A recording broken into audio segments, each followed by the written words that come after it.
আসসালামু আলাইকুম viewers, Sabinus কিচেনে তোমাদের স্বাগত জানাই। তোমরা একবার এইভাবে ধনেপাতা সর্ষে বাটা দিয়ে মাছের কারি বানিয়ে দেখো, খুবই দারুণ হয়। আশা করছি তোমাদের খুবই ভালো লাগবে। Aha. Yes.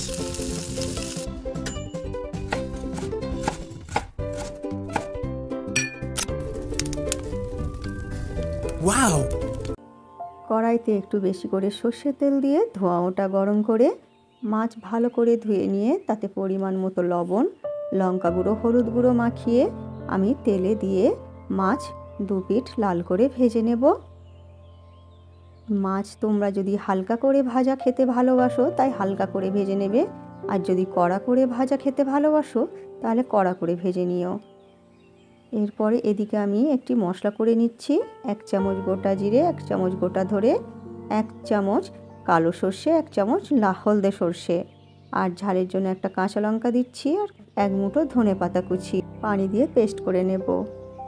এখানে আমি একটা কাঁচা লঙ্কা দিয়েছি সর্ষের জন্য, সর্ষে তেতো হয়ে যাবে না হলে, তাই তোমরা সর্ষে বাটা হলে কাঁচা লঙ্কা দিয়ে পেস্ট করবে। আর আমি এটা দেখাতে ভুলে গেছি, আমি শেষে আবার কয়েকটি কাঁচা লঙ্কা দিয়েছিলাম ঝালের জন্য। তোমাদের যেমন ঝাল খাবে তেমন কাঁচা লঙ্কা দিয়ে তোমরা পেস্ট করে নেবে। এদিকে মাছ আমি উল্টে পাল্টে লাল করে এবারে ভেজে তুলে নিচ্ছি। ওই তেলেতেই এবারে দিয়ে দিচ্ছি একটা শুকনো লঙ্কা আর 1/2 চামচ ঘি। ঘিটা দিলে তরকারির স্বাদটা ভালো হবে, তাই তোমরা ঘি বা বাটার দেওয়ার চেষ্টা করো।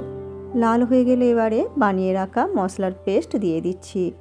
এরপর ভালো করে নেড়ে দিয়ে এর মধ্যে একটা বড় সাইজের টমেটো ছোট করে কেটে দিয়ে দিচ্ছি।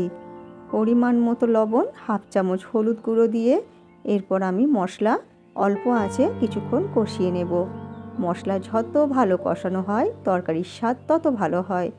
দেখো মশলা ভালো করে কষানো হয়ে গেছে, তেল ছেড়ে এলে এরপরে ভেজে রাখা মাছ দিয়ে দিচ্ছি।